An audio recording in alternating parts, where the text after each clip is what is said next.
So எங்கள் விருப்பத்தோடு தான், முழு விருப்பத்தோடு தான் இங்கே இருக்கிறேன் அப்படின்னு சொல்லி தனித்தனியாக தான் பேசணும். என் விருப்பத்தில் நான் இருக்கிறேன், அவங்க விருப்பத்தில் அவங்க இருக்கிறத சொன்னாங்க. ஸோ வந்து நாங்கள் பேசினதை வச்சு அடுத்த ஸ்டெப் என்னவோ அது அவங்க அஃபிஷியலாக எடுப்பாங்க. நீங்கள் கட்டாயம் என் விருப்பம் என்னவோ அதை நான் தெரிவிச்சிருக்கேன். அவங்க இதை தவிர பல கேள்விகள் கேட்டாங்க. அதுக்கப்புறம் அவங்க என்ன பண்ணுமோ அது கட்டாயம் எல்லாத்துக்கும் தெரிய வரும். பல கேள்விகள் என்ன மாதிரியான கேள்விகள் கேட்டாங்க? அது உள்ளுக்குள்ள ஒரு சூழ்நிலையில் அமைஞ்சது. எதுக்காக இங்கே விருப்பப்பட்டிருக்கோம் அந்த மாதிரி கேள்வி தான். அது லீகல் சம்மந்தப்பட்டதுனால அதை பற்றி நம்ம தெரிஞ்சுக்கணும்னு அவசியம். இப்போ உங்களுடைய சொத்துக்கள் இதெல்லாம் ஏற்கனவே எழுதி கொடுத்துட்டு தான் இங்கே வந்திருக்கிறதா அம்மா அப்பா தரப்புல புகார் சொல்லப்படுது. அது முற்றிலும் போய் அந்த மாதிரி எதுவுமே கிடையாது. உண்மையை சொல்ல போனோம்னா ஒரு மாதத்துக்கு முன்னாடி அம்மா என்கிட்ட கேட்டாங்க இந்த மாதிரி விருப்பம் இருக்கான்னு சொல்லிட்டு, நான் கட்டாயம் அதுக்கு விருப்பம் இல்லைன்னு தெரிவிச்சிட்டேன். இப்போ இவங்க அப்பா அம்மாவை வந்து பின்னாடி இருந்து வெவ்வேறு கட்சிகள் வந்து திரிச்சிட்டு இருக்காங்க, அதனால தான் இந்த மாதிரி பிரச்சனை எல்லாம் வருதுன்னு சொல்றாங்க. ஆமாம், அப்படிதான். ஏன்னா இந்த 7 வருஷத்துல அவங்க வந்து வேற யாரோ தூண்டுதல்னால எங்ககிட்ட வந்து வீட்டுக்கு வாங்கன்னு கூப்பிட வந்தா கூட நாங்கள் சந்தோஷமா இருக்கிறத பார்த்து அந்த மாதிரி கூப்பிட கூட அவங்களுக்கு மனசு வந்ததே கிடையாது. பட் இப்போ வந்து நாங்கள் பேசினா கூட கேட்க தயாராக இல்லாமல் அவங்க பாட்டுக்கு இப்படி செஞ்சுட்டு இருக்கிறது வேற தூண்டுதலால தான் நிச்சயம் செய்கிறாங்க. எங்கள் அம்மா அப்பா இந்த மாதிரி செய்யக்கூடியவங்க கிடையாது. என்ன மாதிரியான தூண்டுதல் காரணம் தெரியும்? எனக்கு அதை பற்றி எந்த ஐடியாவும் கிடையாது. நான் இந்த பிரச்சனை நடந்துட்டு இருக்கிற சமயத்தில் கூட இடையில அப்பா கிட்ட இப்படி துளி கூட உண்மை இல்லாத எல்லா விஷயங்களையும் சொல்லிட்டு இருக்கிறீங்களே, என்னோட சந்தோஷம் தான் உங்களோட சந்தோஷம்னு சொன்னீங்களே, இப்போ ஏன் இப்படி பண்ணுறீங்க, உங்கள் பொண்ணுன்னு கூட பார்க்காம இப்படி அவமானப்படுத்துறீங்களே மீடியாவில் எல்லாத்துலேயும்னு கேட்டேன். நீ வந்து வர்ற வரைக்கும் அப்படி தான் நான் பண்ணுவேன் அப்படின்னு அவர் ஒரு பொண்ணுகிட்ட பேசுகிற மாதிரி, இதுக்கு முன்னாடி என்கிட்ட பேசின மாதிரி அவர் பேசலை. சம்மந்தம் இல்லாமல் வேற ஏதோ மாதிரி பிரெயின் வாஷ் பண்ணப்பட்ட மாதிரி அவர் பேசிட்டு இருக்கிறாரு. அதனால என்னால் அவர்கிட்ட பேச முடியல. அப்பா வந்து என்கிட்ட பிரம்மச்சரி ஆகிறதுக்கு முன்னாடி யூட்ரஸ் எடுக்கிறாங்கன்னு சொல்றாங்க. பீரியட்ஸ் டைம்ல 3 நாள் வந்து அப்படியே ஓட விடுறாங்கன்னு சொல்றாங்க. ஒரு பொண்ணை பத்தி ஒருத்தர் பேசுற விஷயமா இது? ஒரு பொண்ணு அந்த சமயத்துல என்ன பண்ணக்கூடாதுன்றது அவங்க தேர்ந்தெடுக்கக்கூடியது. இங்க எங்களுக்கு முழு சுதந்திரம் இருக்குது. டாக்டரா இருக்கட்டும், இன்ஜினியரா இருக்கட்டும், யாரா இருந்தாலும் சரி, அவங்க என்ன நேரத்துல என்ன பண்ணுன்றது அவங்க விருப்பப்பட்டு அவங்க சுயநினைவுல அவங்களுக்கு என்ன ஆர்வமோ அது செஞ்சுக்கிறாங்க. இது போய் பர்சனல் கெயினுக்காக திருச்சி இந்த மாதிரி அசிங்கமா பேசுறது எனக்கு ரொம்ப தாங்கவே முடியல. அதுதான் எனக்கு புரியல. அவங்க கிட்ட நான் பேசினப்போ அவங்க சொன்ன ஒரே விஷயம், நீ வீட்டுக்கு வரணும் இது மட்டும்தான் சொல்றாங்க. என்ன நினைப்புல இப்படி பண்றாங்கன்னு சுத்தமா புரியல. பாசம் சுத்தமா அந்த மாதிரி இல்லையே. பாசமா நான் பேசினேன், அந்த ரெக்கார்டிங் கூட என் கையில இருக்குது. அவர் ஆனா துளி கூட பாசம் எல்லாம் பேசுறாரு. எங்க அப்பா அந்த மாதிரி பேசினது கிடையாது. ஸோ எங்க அப்பாவை அவர் இப்ப நடந்துக்கல.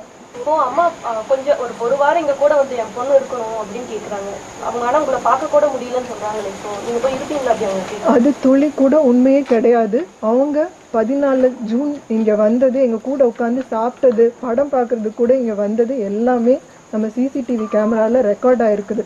அது மட்டும் இல்லாம அதுக்கப்புறம் வந்தப்போ கூட பார்த்துருக்குறாங்க அவங்கள. 19ஆம் தேதி ஜூலை நான் அவங்க கிட்ட பார்த்து பேசிட்டு எல்லாம் கொஞ்ச நேரம் இருந்து அதுக்கப்புறம் தான் போனாங்க. ஸோ 1 வருஷம் அதுக்கப்புறம் 3 வருஷம் மாற்றி இந்த பேசுறது கட்டாயம் பார்க்க விடலை அப்படின்னு சொல்றது துளி கூட உண்மையே கிடையாது. இந்த மாதிரி சொன்னா அட்டென்ஷன் கிடைக்கும்ன்ற ஐடியால பண்றாங்களா? ஏன் இந்த மாதிரி பொய்யா சொல்றாங்கன்னு எனக்கும் சுத்தமா புரியல.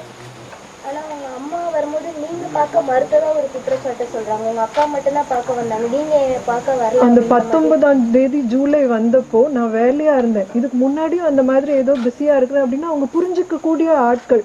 இந்த மாதிரி ஒரு பெரிய பிரச்சனையா எதுவுமே இந்த 7 வருஷத்துல பண்ணது கிடையாது. அதனால நான் வேலையா இருக்கேன்னு போன்ல பேசிதான் நான் வந்து வேலை கண்டினியூ பண்ணிட்டு இருந்தேன்.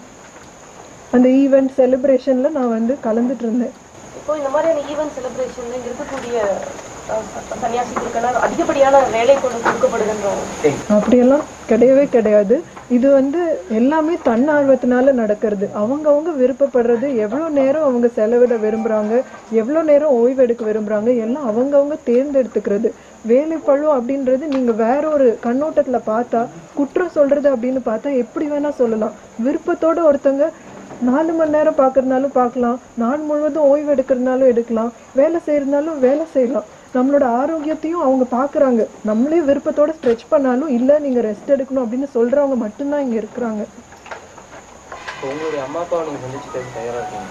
நான் எப்பவுமே தயாரா தான் நாங்க இங்க இருக்கேன். இந்த எப்பவுமே drama தயாரா ஏன் தான் இருக்கோம். நடக்குதுன்னே புரியாம நான் இங்க உட்கார்ந்துட்டு இருக்கிறேன். பார்த்துட்டு இருந்தேன், பார்க்கவும் தயாரா இருக்கிறேன். அவங்க ஏன் இப்படி பண்றாங்கன்னு தான் எனக்கு புரியல. கட்டாயம் எங்களுக்கும் அம்மா அப்பாவுக்கும் எந்த இதுவும் கிடையாது. ஆனா சமீபத்துல அவங்க நடந்துக்கக்கூடிய விதம் ரொம்ப ஆச்சரியத்தை தருது. ஏன்னா அவங்க பேசுறதே ரொம்ப ஒரு பயப்படுத்துற விதமா, ஒரு கொடுமைப்படுத்துற விதமா இருக்கே ஒழிய எங்களுக்கு ஆதரவா பேசணும் இல்ல உண்மையிலே எங்ககிட்ட பேசணும் அப்படிங்கிற விதமா எனக்கு தெரியல. இப்ப ஏதோ ஒண்ணு பேசுறேன்னா உங்ககிட்ட என்னால ரீசன் பண்ண முடியுது. இந்த மாதிரி கூட அப்பா பேசல. அன்னைக்கு நான் போன்ல பேசினப்போ நான் ஒண்ணு பேசினா வேற ஏதோ பேசுறாரு. அவர்கிட்ட என்னென்ன பேசி புரிய வைக்கிறது? இப்போ கடைசியா உங்களுடைய முடிவு? நான் இங்க எப்பவுமே விருப்பத்தோட தான் இருந்திருக்கிறேன், இப்பவும் விருப்பத்தோட தான் இருக்கிறேன். இப்ப விருப்பம் இல்லை அப்படின்னா இந்த க்ஷணத்துல நான் வெளியே நடந்து போக முடியும். நான் விருப்பத்தோட தான் இங்க இருக்கிறேன். தயவு செஞ்சு நிம்மதியா இங்கேயே வாழ விடுங்க. இதுதான் நான் கேட்டுக்கிறேன். இந்த மாதிரி ஒரு பிரமாதமான இடம் எல்லாரும் வந்து பார்க்கணும், இதை உணரணும் அப்படின்னு சொல்லி தான் இங்க என்ன போல பல பேர் இங்க இருக்காங்க. அது கட்டாயம் போக போக உங்களுக்கும் தெரிஞ்சுக்கும். அதுக்கு எங்களுக்கு ஒப்புதல் கொடுத்து நீங்கெல்லாம் ஒன்னா இருந்தாலே அதுவே பெரிய விஷயம். ஆனா உங்க பேரண்ட்ஸ் சொல்லும் போது நீங்க அண்ணா யூனிவர்சிட்டியில படிக்கும் போதும் அப்புறம் நீங்க வந்து யூகேல இருக்கும் போதும் அவங்களுக்கு தெரியாம இங்க வந்ததாகவும் உங்க பெற்றோர்கள் வந்து ஒரு குற்றச்சாட்டு. இது நான் தெளிவுபடுத்த விரும்புறேன். ஈஷா அப்படின்ற ஒண்ணுக்கு இங்க ஒரு அற்புதமான கோயில் கட்டிட்டு இருக்கிறாங்க அப்படின்றது பிரதிஷ்டை நடக்கிற தியானலிங்க பிரதிஷ்டை நடக்கிற சமயத்துல இருந்தே அம்மாக்கு தெரியும். அப்ப எங்ககிட்ட அம்மா அதை பத்தி கதை சொல்லியிருக்கிறாங்க. ஆனா அது பாக்குற விருப்பமோ தெரிஞ்சுக்கணும் அப்படின்ற ஆர்வமோ வந்ததில்லை. ஸ்கூல் படிக்கிற சமயத்துல அப்பா அம்மா எங்களை கூட்டிட்டு தியானலிங்கத்துக்கு வந்து அறிமுகப்படுத்திட்டு போயிருக்கிறாங்க. இதை பத்தியும் பல விஷயங்கள் எங்ககிட்ட சொல்லியிருக்கிறாங்க. அந்த விதத்துல அறிமுகப்படுத்தினாங்க. யோகா அப்படின்றது நான் காலேஜ் படிக்கும்போது 3rd இயர்ல கேம்பஸ்குள்ள அண்ணா யூனிவர்சிட்டி கிண்டி இன்ஜினியரிங் காலேஜ் கேம்பஸ்குள்ள நடந்த வகுப்பு மூலமா எனக்கு அறிமுகமாச்சு. அப்புறம் அம்மா அப்பா எல்லாருமே வகுப்பு பண்ணியிருக்கிறாங்க. இப்போ வந்து கிறிஸ்தவ மதத்துல கன்னியாஸ்திரிகள் இருக்கிறாங்க, புத்த மதத்துல துறவிகள் இருக்கிறாங்க. இது யோகா முறைப்படி இது ஆல்மோஸ்ட் ஒரு சயின்டிஃபிக் ப்ராசஸ். சயின்டிஸ்ட் மாதிரின்னு சொல்லிக்கலாம். எனக்கு ஒரு இன்ஜினியரிங் பேக்ரவுண்ட் இருக்குது. வெளியில இருக்கிற விஷயம் எவ்வளோ நுணுக்கமா என்னால் பார்க்க முடியுதோ அதே நுணுக்கத்தோட எனக்குள்ள நடக்கிற விஷயம் என்னால் இங்கே பார்க்க முடியுது. ஏதோ ஒன்றுனா அதுக்கு என்ன செய்யணும், என்ன எப்படி வச்சுக்கணும் அப்படின்றது ஆழமாக இங்கே பார்க்க முடியுது. அதுக்கு எனக்கு தேவையான வழிகாட்டுதல், அதுக்கு தேவையான தியானம், இந்த தன்மை வழங்குற வேற எந்த இடமும் நான் பார்த்தது கிடையாது. இங்கே என் வாழ்க்கைக்கு என்ன தேவையோ அது இருக்குது. அதனால இந்த துறவரத்தை தேர்ந்தெடுத்து நான் இங்கே வந்திருக்கிறேன். சின்ன வயசுலேருந்தே துறவரம் மேலே எனக்கு ஆர்வம் இருந்திருக்குது. அது அம்மா அப்பாவுக்கும் தெரியும். ஆனால் நீங்கள் ஃபாலோ பண்ணுற சத்குருவோ அவங்க மகளோ இந்த துறவர வாழ்க்கை எடுக்கலைங்கிறது ஏதாவது? என் வாழ்க்கையை பற்றி மட்டும்தான் நான் பேசுறதுக்கு வந்திருக்கிறேன். இது ஏற்கனவே மீடியாவில் பல சர்ச்சைகள் நடந்திருக்குது. என்னோட விருப்பத்தை நான் கேட்டிருக்கிறேன். அதுக்காக நான் காத்திருந்திருக்கிறேன். விண்ணப்பிச்சு 2 வருஷம் கழிச்சு தான் எனக்கு கொடுத்துருக்குறாங்க. வேற யாருக்கு என்ன விருப்பமோ அதை அவங்க செஞ்சுக்கிறாங்க. சுதந்திரம்னா உண்மையிலே இங்க வந்து தான் நான் புரிஞ்சுக்கிட்டேன். ஏன்னா எல்லாரும் சேர்ந்து ஒரே விதமாக பார்க்குற மாதிரி இல்லை. தனி நபருக்கு என்ன தேவையோ அது இங்கே கட்டாயம் அந்த மாதிரி தான் நடக்குது. அப்படி இல்லைன்னா இவ்வளோ தூரத்துக்கு இங்கே நம்ம இவ்வளோ வேலைகள் செஞ்சுருக்க முடியாது. மீடியா கிட்ட நான் சொல்ல விரும்புகிற விஷயம் ஒன்று தான். 30 வருஷமா மக்கள் நலனுக்காக ஒரு சின்ன குழந்தைய கூட அதட்டி பேசினது கிடையாது. கை நீட்டி அடிக்கிறாங்கன்னு சொல்லி போதை பொருளை அடிமைப்படுத்தி வச்சிருக்காங்க அப்படின்னு சொல்லி யாரோ ஒருத்தங்க ஏதோ உள்நோக்கத்துல செஞ்சுட்டு இருக்கிறாங்க. இன்னொரு பக்கம் என்ன உண்மை அப்படின்னு பார்க்க கூட தயாரா இல்லாம மீடியால ஒரு செக்ஷன் பொறுப்பு இல்லாம நடந்திருக்கிறது எனக்கு ரொம்ப வேதனையா தருது. தயவு செஞ்சு இந்த மாதிரி துளி கூட ஆதாரம் இல்லாத உண்மை இல்லாத விஷயங்களை யாரோ ஒருத்தங்க பேசினா பொறுப்பெடுத்து இன்னொரு பக்கம் என்னன்னு பார்த்து 2 பக்கத்தும் போட சொல்லி நான் கெஞ்சி கேட்டுக்கிறேன். அப்பா உடல்நிலை பிரச்சனை எப்போ கூட நீங்க உங்களை ஏதாவது பார்த்துட்டு போக சொன்னதா நீங்க வர முடியாதுன்ற மாதிரி வர முடியாதுன்னுலாம் சொல்லலைங்க. அவங்கள வந்து அடிபட்டதுன்னு சொன்னாங்க. அதை பற்றி கேட்டுக்கிட்டாங்க. என்னால் இங்கேருந்து என்ன உதவி பண்ண முடியுமோ அதை அங்கே பண்ணாங்க. நான் ஆனா தொடர்ந்து உங்களோட அம்மா இங்க வந்து கூப்பிட்ட போது கூட நீங்க வர மறுத்துட்டதா வந்து உங்க உறவினர்கள் உங்களோட பெற்றோர்கள் எல்லாம் சொல்றாங்க. இல்லை, எங்கள் அம்மா அப்பா இங்கே வந்தப்போ கூட நான் அவங்கள பார்த்து நல்லபடி தான் பேசினேன். வீட்டுக்கு கூப்பிட்டப்ப நான் வரலன்னு சொல்லியிருந்தேன் ஒழிய அவங்கள பார்க்க முடியாது அப்படின்னு நான் எந்த சனத்துலையும் நான் சொல்லவே இல்லைங்க. உங்களுக்கு இங்கே ஈசால என்ன பிடிச்சது? இந்த இருக்கிற இடம், இவங்க செய்கிற சமுதாயத்துக்கு செய்கிற நலப்பணிகள், ஏழை குழந்தைகளை படிக்க வைக்கிறாங்க, மரக்கன்றுகள் நடுறாங்க தமிழ்நாடு முழுவதுமாக, கிராமப்புற மக்களோட வளர்ச்சிக்கு பாடுபடுறாங்க. இது எல்லாமே எனக்கு இங்கே பிடிச்சிருக்குதுங்க. ஒரு யோக மரபுப்படி கெட்டிப்படுத்தக்கூடிய வல்லாண்மையும் யோக நுட்பமும் வாய்ந்தவர் சத்குரு. இன்னைக்கு லட்சக்கணக்கான பேர் சூரியகுண்டத்தில் இது வரைக்கும் தீர்த்தமாடி இருக்காங்க. பெண்களுக்கு ஒதுக்கப்பட்டிருக்கிற சந்திரகுண்டத்தில் லட்சக்கணக்கான பேர் தீர்த்தமாடி இருக்கிறாங்க. எல்லாரும் நிலைமையும் மேம்பட்டு இருக்கிறதே தவிர யாருக்கும் அதனால் எந்த பாதிப்பும் கிடையாது. இது சம்பந்தமா வந்து பெங்களூர்ல இருந்து ஒருத்தர் வந்து தமிழ்நாடு பொல்யூஷன் கண்ட்ரோல் போர்டுக்கு கம்ப்ளைண்ட் பண்ணி அந்த வாட்டரை வந்து district pollution control board engineer வந்து எடுத்து டெஸ்ட் பண்ணி அதோட ரிப்போர்ட்ஸ் எல்லாமே மாவட்ட பொல்யூஷன் கண்ட்ரோல் போர்டுல இருக்குது. டிஸ்ட்ரிக்ட் பொல்யூஷன் கண்ட்ரோல் போர்டுல கிளியரா இருக்குது. இதுல எந்த ஒரு மெர்க்குரி ட்ரேசஸும் இந்த வாட்டர்ல கிடையாது. மெர்க்குரி பயன்படுத்தலாங்கிறீங்க? இல்ல, பயன்படுத்தி இருக்கு சார். அது வந்து வாட்டர்ல இல்ல, பாதிப்பாடு இருக்காது. லிங்கத்துக்குள்ள இருக்குது கெட்டிப்பட்ட பாதரசம், லிங்கத்துக்குள் இருக்கிறது.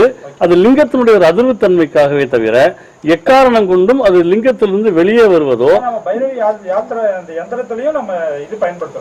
மெர்க்குரி பயன்படுத்துறோம். மெர்க்குரி சந்திரகுண்டத்திலும் இருக்கு, சூரிய குண்டத்திலும் இருக்கு, தியான லிங்கத்திலையும் வந்து மெர்க்குரி அடிப்படையாக கொண்டுதான் தியான லிங்கமும் இருக்கு. யந்திரால கேட்கறாங்க, யந்திராலும் இருக்கு மெர்க்குரி யந்திரம். அந்த மெர்க்குரி அது குணப்படுத்த விதத்தினால அது எந்த பாதிப்பையும் யாருக்கும் ஏற்படுத்தாது. அது மெர்க்குரியில ஏர்ல கலக்கிறதோ பாடியில கலக்கிறதோ பொதுவாக இருக்கும். அதுதான் ஒரு யோக வல்லாண்மை மிக்க ஒரு சத்குரு அவர்களால் இது கெட்டிப்படுத்தப்பட்டு யோக அறிவியலின்படி அது லிங்கத்துக்குள் பயிற்சி செய்யப்பட்டிருக்கிறது.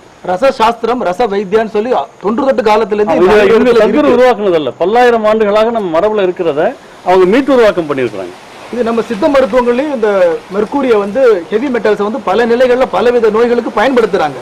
அலோபதியில வந்து அந்த பாய்சன் சொல்றதுனால மட்டும் அப்படி ஆயிடாது. சித்த மருத்துவத்தில் ஆண்டாண்டு காலமா பல தொட்டு பல்லாயிரக்கணக்கான வருடங்களா இந்த ரசவாதத்தை வந்து பயன்படுத்திட்டு இருக்கிறாங்க தேவையான அளவுக்கு. அதனால உடம்புக்கு கெடுதல் சொல்ல முடியாது. பாய்சனை கூட பயன்படுத்துறாங்க மருந்தா அப்படின்னு சொல்லும்போது எப்படி நம்ம வந்து சொல்ல முடியும்? ரெண்டாவது, இந்த இடத்துல இருக்கிறதுல எந்த இடத்துலயும் வந்து மெர்க்குரி வந்து வாட்டர்ல கலக்கல. எல்லா குற்றச்சாட்டுகளும் சொன்னீங்க. இந்த இடங்களுக்கு வந்து உரிய அனுமதி பெறாம கட்டடங்கள் கட்டப்பட்ட பிரச்சனையை பத்தி மட்டும் பேசாம இருக்கு. கட்டடங்களுக்கான அனுமதி வந்து எல்லா துறையிலிருந்து வனத்துறை தவிர மற்ற எல்லா துறைகளிலிருந்து தடைமை சான்று வாங்கிட்டோம். அதற்கான மேல்முறையீட்டு மனு வந்து டைரக்டர் டவுன் அண்ட் கண்ட்ரி பிளானிங்கிட்டையும், அதற்கான வழக்கு வந்து பொதுநல வழக்கு வந்து மெட்ராஸ் ஹைகோர்ட்லயும் இருக்குது. இது பெண்டிங்ல இருக்கு, அவ்வளவுதான். வனத்துறை அனுமதி கிடைக்கல, இன்னும் கிடைக்கல. வனத்துறை அனுமதி கிடைக்கல. கிடைக்காம கட்டடம் கட்டுறது அப்படி சரியா? ஒரு பெரிய நிறுவனம் எல்லாத்தையும் 1994 இருந்து நம்ம வந்து பஞ்சாயத்து அப்ரூவல்ல கொஞ்சம் கொஞ்சமா வாங்கி கட்டி இருக்கிறோம். பிற்காலத்துல ஒரு பெரிய கட்டடம் கட்டும் போதுதான் நம்ம வந்து வனத்துறை சான்றுக்கு எல்லாத்துக்குமே போனோம். அதுல வந்து ஒரு சில காரணங்களால வனத்துறை சான்று நிக்குது தவிர இதுக்கு அனுமதி வாங்க கூடாதுங்கிற எண்ணமோ அது விண்ணப்பிக்காமலே இல்ல. பஞ்சாயத்து அப்ரூவல் ஒன்னு இருக்கா? இருக்கு. நல்லா தெரியும். பஞ்சாயத்து அப்ரூவல் இருக்கு. இல்ல, வனத்துறைக்கான விண்ணப்பிப்பு மேல்முறையீட்டுல இருக்கு. ஆமா, மேல்முறையீடு மனு இருக்குது. மேல்முறையீட்டுல கட்டிடங்களை எல்லாம் ஏன் இடிக்க கூடாதுன்னு சொல்லி நோட்டீஸ் கவர்மெண்ட்ல இருந்து கொடுத்துருக்காங்களா இல்லையா? ஆமா, கொடுத்துருக்காங்க. மேல்முறையீடு அதாவது ஒரு மனு வருகிற போது அது பதில் நம்ம கொடுப்போம். அது ரீஜனல் டைரக்டர் கொடுக்குறாருங்க. அவருக்கு மேல டைரக்டர் இருக்கிறாரு இல்லீங்களா? அதுல மேல்முறையீடு மனு கொடுத்துருக்கு. அது நிலையில இருக்கும்போது நம்ம என்ன சொல்ல முடியாது? மேட்டர் வந்து கவர்மெண்ட்டும் பாக்குது, ஹைகோர்ட்லயும் இருக்குது. அப்படிங்கும்போது அதான் சொல்ல முடியும். நாங்க அனுமதி இல்லாம கட்டிடம் கட்டுனது தவறு இல்ல அப்படிங்கிறீங்க? இல்ல, அதான் அனுமதி இல்லாம கட்டினதல்ல. முதல் நிலையில விண்ணப்பம் தரப்பட்டிருக்கு. கட்டடம் கட்டுறதுக்கு முன்னாடி மேல்முறையீடு அப்படின்றது வேற, கட்டடம் கட்டி முடிச்சதுக்கு அப்புறம் சாமி சொன்னாங்க இல்லையா 94 தப்பு செஞ்சுட்டு அதுக்கப்புறம் இது செய்யல சொல்ற மாதிரி. அது அப்படி அல்ல, 94 இருந்து கட்டிட்டு இருக்காங்க. இந்த சட்டங்கள்லாம் இடையில மறுபடியும் வருது. இது வந்து உங்க reserve forest area, hill area, hill preservation இதெல்லாம் பின்னால வர்றது. அதனாலதான் மாற்றம் வருது.